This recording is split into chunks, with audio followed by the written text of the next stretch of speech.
Lalu Halo? di poin ketiga, siapakah yang menjadi hakim terakhir? Nah, di surat 22 ayat 54 sampai 60, yang menjadi hakim terakhir hanyalah Tuhan, right? Nah, tapi di Matius 25 ayat 31 sampai 32 dia akan menjadi hakim terakhir. Lalu siapakah kebenaran? Ya kan? Di surat 22 ayat 6 menyatakan hanyalah Tuhan yang kebenaran. Tapi dalam Yohanes 14 ayat 6 dia menyatakan bahwa dia adalah kebenaran. Dan yang kelima, siapa yang membangkitkan orang dari mati? Nah, di surat 22 ayat 22 ayat 7 ya, menyatakan bahwa hanyalah Tuhan, tapi Yesus membangkitkan di Yohanes 5 ayat 25 sampai 29. Jadi itu beberapa poin bahwa Tuhan mengirimkan anak yang tunggal, dan dia dan Bapa adalah satu. Yesus dan Bapa adalah satu. Dia menyatakan bahwa dia dan Bapa adalah satu. Memang Tuhan tidak bisa masuk ke dunia sebagai Tuhan, tapi dia bisa menjadikan manusia dan anak Allah itu disebut. Jadi itu aja sih Bang. Ya. Baik Bang, ayat-ayat Al-Quran yang Anda sebutkan tadi tolong satu persatu lagi akan saya tanggapi gitu ya, kalau saya lupa ya. Baik Bang, Anda bilang bahwa Allah itu adalah kebenaran. Betul, dia memang kebenaran, bahkan dia mengutus nabinya pun juga dengan kebenaran. Quran surah Al-Baqarah ayat 119, Inna arsalnaka bil haq, kami mengutus engkau ya Muhammad dengan kebenaran. Terus Quran surah Muhammad ayat 2, Nuzila ala Muhammadi wa huwal haqqu min rabbihim, sesungguhnya Allah ya menurunkan kepada Nabi Muhammad adalah kebenaran yang dibawanya dari Tuhannya. Kan kayak gitu. Jadi yang namanya Tuhan itu kebenaran. Betul, saya sepakat. Tapi kalau Anda komparasi dengan Yesus gitu ya, kata Yesus, akulah kebenaran dan hidup. Kan kayak gitu, akulah jalan kebenaran dan hidup. Tidak akan ada yang sampai kepada Bapa tanpa melalui aku. Betul? Yohanes 14 nomor 6. Bang, Anda perlu tahu, dia ngomong sama siapa? Sama Thomas, bukan sama Kristen, Bang. Nggak nyambung sama Kristen, makanya dia tekankan ya, dia diutus hanya untuk Israel, bukan untuk Kristen, bukan untuk seluruh manusia. Ketika Yesus ngomong akulah jalan kebenaran dan hidup, itu dia ngomong untuk Thomas, untuk Bani Israel, karena ajarannya ditegur Yesus tidak boleh keluar dari Israel. Jadi kagak ada hubungannya dengan Kristen. Jadi kalau Anda mau memakai ayat-ayat tentang masalah Yesus, setidaknya satu dulu, Anda cari dulu Yesus mengucapkan kata Kristen. Itu aja dulu saya minta gitu, satu aja. Nah gitu. Kan ajaran yang diajarkan, bahkan sekarang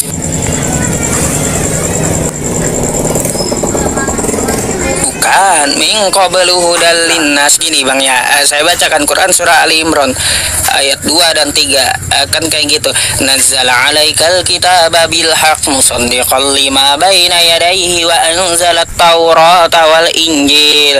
Kami menurunkan ya Injil dan Taurat ya, membenarkan kitab sebelumnya, kan kayak gitu.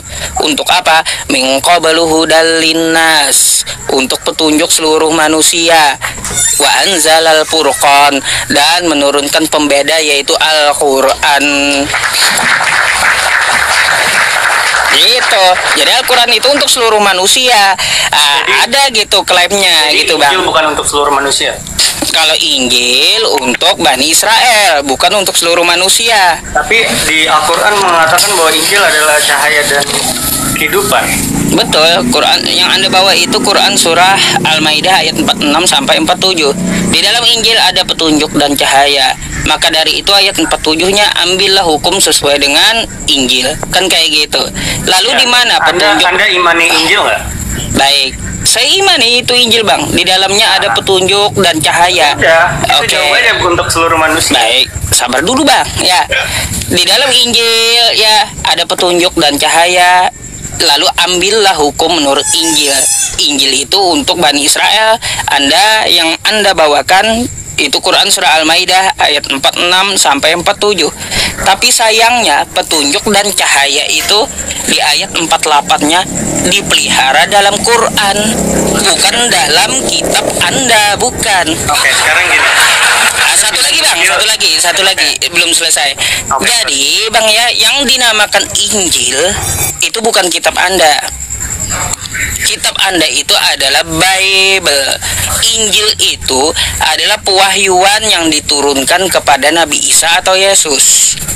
Kalau kitab Anda itu adalah catatan-catatan dari wartawan melalui penyelidikan. Contohnya di Lukas 1 sampai 3. Jadi kitab Anda itu bukan Injil, tapi Injil itu adalah yang diomongkan Nabi Isa. Gitu bedanya. Oke, Anda bilang Injil itu hanya pewahyuan, tapi Islam muncul 600 tahun kemudian dan Injil dicatat oleh para rasul, kan, para murid Yesus. Dan Anda maksudnya Anda mendapatkan dari mana bahwa itu bukan Injil yang kita pakai sekarang, bukan catatan-catatan dari murid Yesus. Dan satu lagi untuk menanggapi kalau Injil bukan untuk seluruh manusia, perintah terakhir Tuhan adalah jadikanlah semua orang muridku dan baptiskanlah dalam nama Bapa, Putra dan Roh Kudus. Itu dalam saya lupa, tapi intinya itu merupakan perintah Yesus untuk jadikanlah seluruh manusia muridku, dan mereka tersebar ke Eropa sampai ke India dan mereka mati semua demi Yesus. Oke. Bang, jadi kayak gini, yang Anda katakan itu ya kata Yesus ya, jadikanlah semua bangsa muridku, kan betul? Iya. Iya, semua bangsa muridku. Ada dia bilang di situ, jadikanlah semua bangsa penyembahku. Poin kan enggak, beda berarti. Enggak ada Yesus ngomong jadikanlah semua bangsa penyembahku, enggak ada. Jadi yang dikatakan oleh Yesus itu jadikanlah semua bangsa muridku. Anda bisa lihat ya, apa yang kita lihat terjadi di kehidupan Yesus. Dia mempunyai 12 murid yang semuanya bangsa Israel. Enggak ada juga kalau Anda lihat ke sekolah ya bang ya, ke sekolah kita tuh ya, SD, SMP atau SMA ya, atau di Ponpes pun, atau di sekolah apapun, nggak ada guru nggak ada murid nyembah guru bang, nggak ada. Nggak ada. Setahu saya ada salah satu dari murid bilang engkaulah Tuhan. Pokoknya ada pernyataan dari murid yang menyatakan, dan Yesus memang tidak secara langsung menyatakan menyembah, tapi kita lihat aja dia dalam keledai, dia jalan dengan keledai tersebut, dia disambut, seperti disembah gitu. Baik bang, jadi gini, itu kata Thomas, kan gitu. Kata Thomas itu bukan menyebut Yesus Tuhan, bukan. Tapi gini, Thomas itu berkata seperti orang terkejut.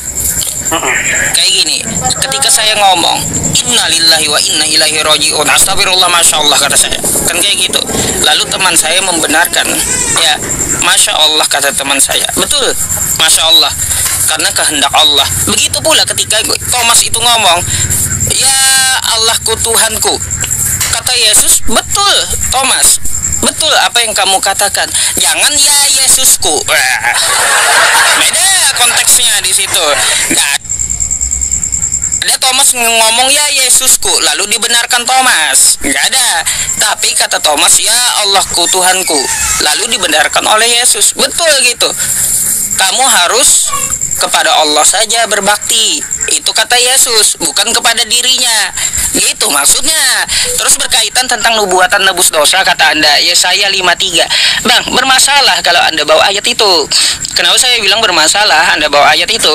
Itu ya bukan untuk Yesus, karena di situ deh Yesaya 53 nomor 10-nya bang ya, orang yang menjadi korban tebusan dosa itu dia akan melihat anak-anaknya tumbuh besar. Kalau Anda memaksa ayat itu ya, mana anak-anak Yesus dan istrinya? Nubuatan di Yesaya itu. Oke, mungkin saya harus pelajari lebih lanjut. Ya, nanti Anda pelajari Yesaya 53. Orang yang menjadi korban tebusan dosa, dia akan melihat keturunannya berumur panjang. Kalau kita paksakan untuk Yesus, Yesus kagak punya keturunan kan, menurut Kristen kagak punya istri. Berarti bukan untuk Yesus, Bang. Nah, terus kenapa kata Anda ya tentang masalah Injil tadi ya, yang diucapkan Yesus atau Nabi Isa saja, padahal kan murid-muridnya kan mencatatkan kata Anda. Bang, Anda bisa membuka Quran surah Al-Baqarah ayat 79 ya, yang bunyinya kayak gimana? Fawailul lilladzina yaktubuna al-kitaba biaidihim summa yaquluna hadza min indillah liyashtaru bihi thamanan qalila. Celakalah orang yang menulis kitab dengan tangan mereka sendiri ya, memasukkan ideologi cerita mereka sendiri ke dalam kitab tersebut, lalu mereka katakan hadza min indillah, ini dari Allah. Untuk apa? Liyashtaru bihi samanan qalila, untuk mengambil keuntungan yang sedikit. Lalu direvisi terus itu kitab gitu, untuk mengambil keuntungan yang sedikit. Betul nggak kitab Anda revisi terus, Bang? hanya bahasanya, tapi intinya tidak direvisi. Nah, kalau yang dimaksudkan apa? Kata Allah, celaka orang-orang tersebut karena kitab itu yang ditulis murid-muridnya bukanlah dari Tuhan semesta alam yang ajarannya disampaikan Yesus. Wa inna minhum la fariqan yalwuna alsinatahum bil kitab litahsabuhu minal kitab wa ma huwa minal kitab. Ada sebagian orang memutar-mutar lidahnya untuk apa?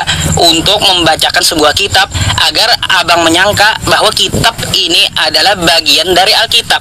Wa yaquluna huwa min indillah, lalu mereka mengatakan ini dari Tuhan semesta alam. Wa ma huwa min indillah, padahal itu dari penyelidikan. Coba abang buka ya, coba abang buka Lukas 1 sampai 3. Kitab Anda itu saya 53 dulu, Bang, awalnya. Oh ya, silakan. Gimana, Bang, yang anak-anak itu? Nomor 10-nya ya, saya 53 nomor 10 atau 12, lupa saya antara dua. Sudah kesusahan jiwanya. Nggak ada, Bang. Baik, saya bukakan ya. Coba 12-nya, Bang. Sebab itu aku akan membagikan kepadanya orang-orang besar sebagai rampasan. Bukan itu, ya saya 53 kan? Iya, saya 53. Bentar.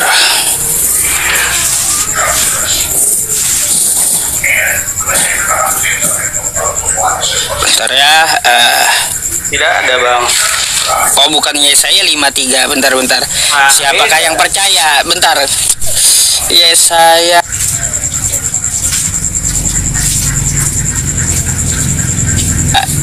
Bentar ya, Bang ya.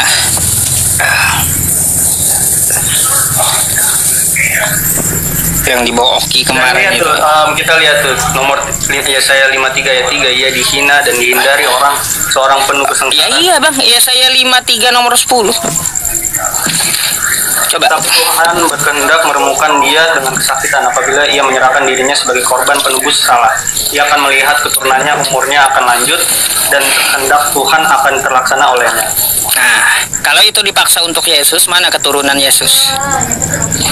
Dia akan melihat keturunannya, umurnya akan lanjut, dan kehendak Tuhan akan terlaksana olehnya. Mana keturunan Yesus, mana?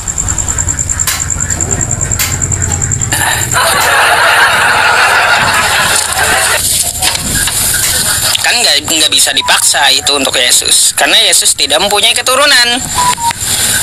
Artinya apa, Bang? Tidak ada ajaran penebusan dosa itu nubuatannya. Menebus dosa memakai darah manusia itu tidak pernah diajarkan di Perjanjian Lama dan tidak pernah diajarkan di kitab para nabi. Keturunannya bukan bermaksud benar-benar pasti keturunannya. Nubuatan itu kadang-kadang berbahasa yang tidak sesuai dengan pastinya. Mungkin itu maksudnya adalah murid-muridnya atau dia memiliki adik kan. Gini, Bang ya, yang namanya keturunannya, Anda lihat dalam bahasa teks aslinya itu bukan diumpamakan ke murid-murid atau umatnya, bukan. Tapi di situ bahasanya adalah dia akan melihat anak cucunya dalam bahasa Ibraninya. Masa anak cucunya muridnya? Kacau juga bang ini. Oke bang, nanti ya saya harus pelajarin lagi kalau. Nah itu tuh satu ya saya 53 tadi. Tidak hanya di saya 53 kalau setahu saya nubuatan. Tapi Mana lagi? intinya ya senang bisa berdiskusi dengan abang. Tapi saya harus pergi bang. Oh iya, masih banyak yang perlu abang pelajari. Nanti baca-baca dulu baru naik lagi ya bang ya. Siap bang. Tapi intinya saya masih berpegang kepada